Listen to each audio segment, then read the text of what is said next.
दर्शकों नमस्कार, मैं डॉक्टर एसपी सिंह एकता हेल्थ केयर मोहाली चंडीगढ़ से बोल रहा हूँ। देखिए, अभी थोड़े दिन हुए मैंने एक वीडियो डाली थी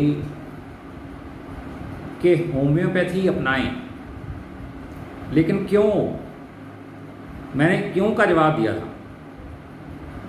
तो आज मैं उस वीडियो का अगला पार्ट जो है बना रहा हूँ मैं।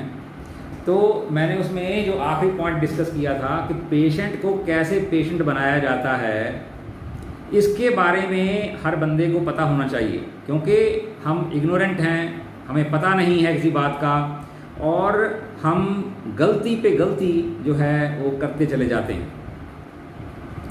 देखिए, आज जो पहली डिजीज़ मैं डिस्कस करूंगा वो है ऑटो इम्यून डिजीज़। अच्छा, आप ये जान लें पहले कि ऑटो इम्यून डिजीज़ होती क्या है। ऑटो इम्यून यानी कि जब हमारा अपना जो सिस्टम है, इम्यून सिस्टम, डिफेंस मैकेनिज्म, जो हमारा इम्यून सिस्टम है, डिफेंस मैकेनिज्म है, जब वो हमारे ही अगेंस्ट काम करने लगे तो हम बोलते हैं कि इस बंदे को ऑटो इम्यून डिजीज़ हो गई। यानी कि वो ये भूल जाए कि मेरे को किस वक्त रिएक्ट करना है, किस वक्त रिएक्ट नहीं करना।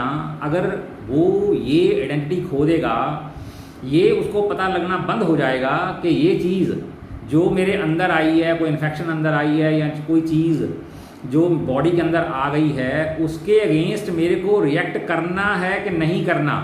अगर वो चीज़ अगर उसका जो है ये चीज़ वो अगर रिकग्नाइज करना बंद कर दे तो क्या होगा कि वो किसी भी चीज़ के अगेंस्ट, चाहे वो नॉर्मल है, अबनॉर्मल है, ये तो वो भूल ही जाएगा और वो ओवर रिएक्ट करने लगेगा। तो इसको बोलते हैं ऑटो इम्यून डिजीज। अब ऑटो इम्यून डिजीज के कारण क्या हैं कि देखिए, कारण बहुत सारे हैं।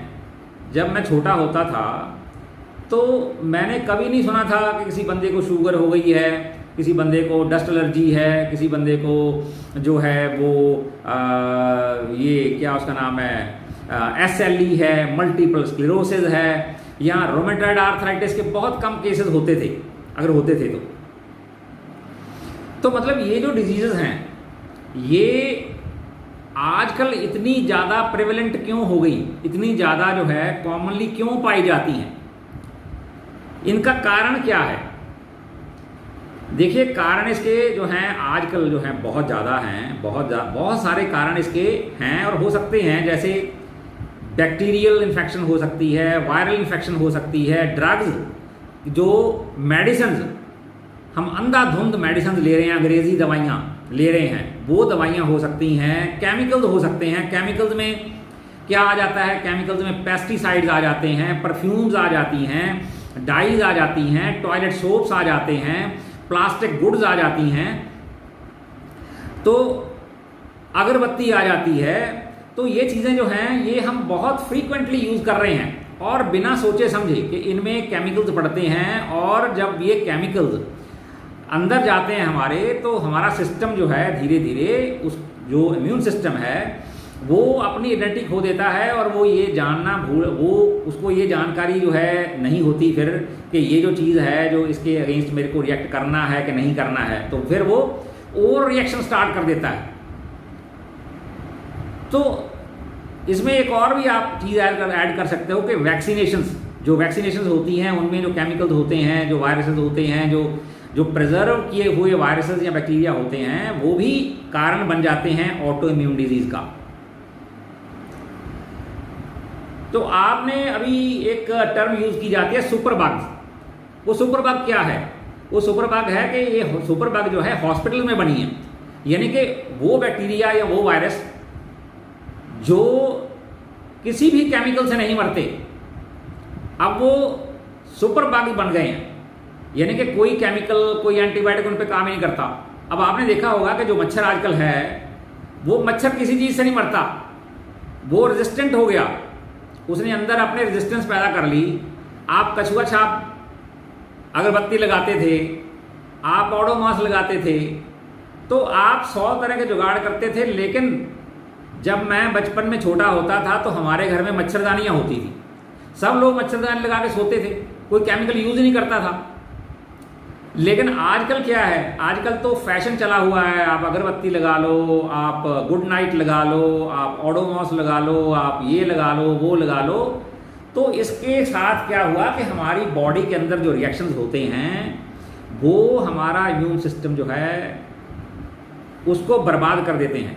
हमारा डिफेंस मैकेनिज्म जो है वो ये चीज़ भूल जाता है फिर कि मेरे को कब रिएक्ट करना है, कब रिएक्ट नहीं करना है।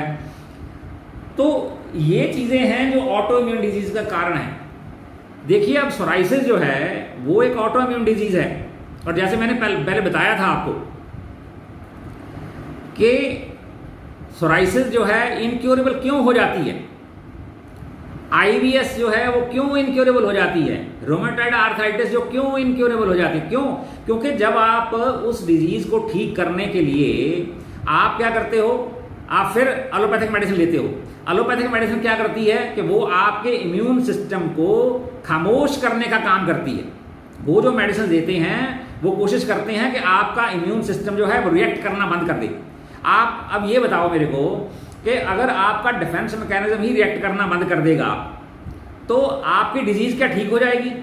आप अटैक को, कोई अटैक जब आता है डस्ट एलर्जी का या वीट एलर्जी का या सोराइसिस का या रोमेटॉइड आर्थराइटिस का या IBS का, तो उसको आप पैचअप करने में तो कामयाब हो जाओगे 2-4 दिन उस मेडिसिन से। जो मेडिसिन जो है आपके इम्यून सिस्टम को डाउन करती है, खामोश करती है, उसको चुप करा देती है, लेकिन डिजीज़ आपकी ठीक नहीं होगी।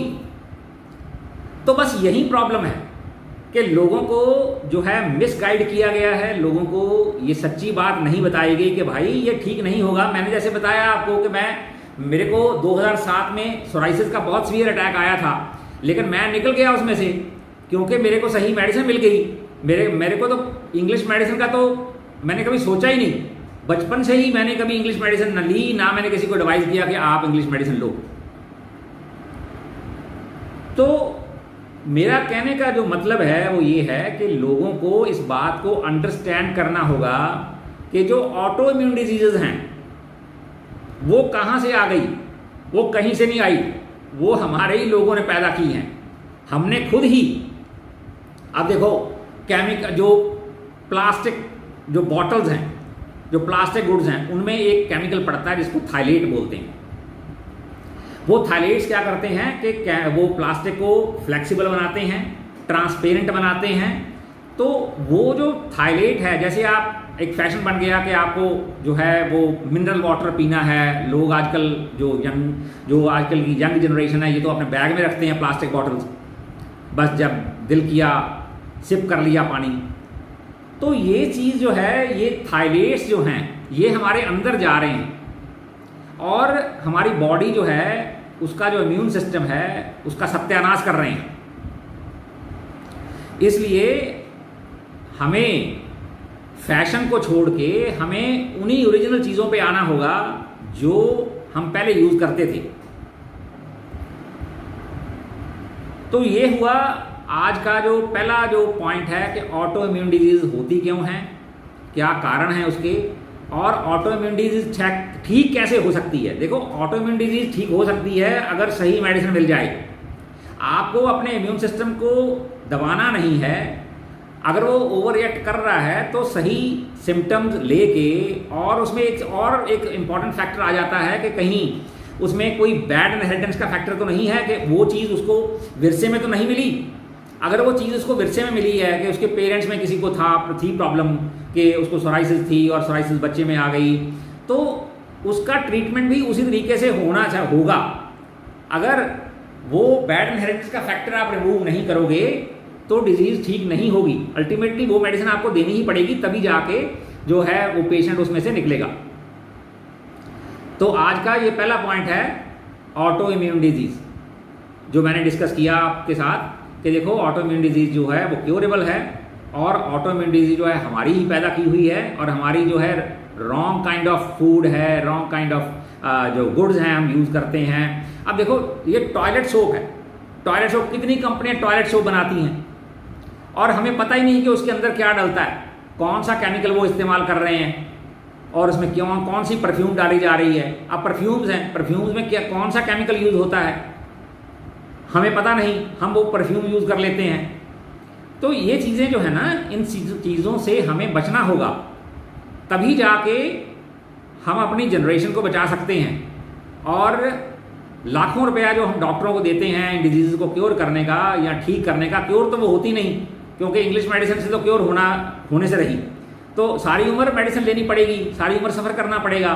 तो अगर आप इनसे बचना चाहते हैं तो सबसे पहले आप अपने जो खान पान को चेंज कीजिए। अब देखो जो वेस्टर्न काइंड ऑफ फूड है वो भी जो है ऑटोइम्यून डिजीज का कारण है, क्योंकि उसमें बहुत सारे प्रिजर्वेटिव्स डाले जाते हैं। तो इसलिए हमें फ्रेश खाना खाना है, फ्रेश फ्रूट खाना है, घर का बना खाना खाना है, लाइफस्टाइल को ठीक रखना है, तभी जाके हमारा इन चीज़ों से छुटकारा हो सकता है। नहीं तो हमारा जो हार्ड वर्क करके जो हमने पैसा कमाया है वो हम सब डॉक्टरों को दे देंगे और सारी उम्र सफ़र करेंगे।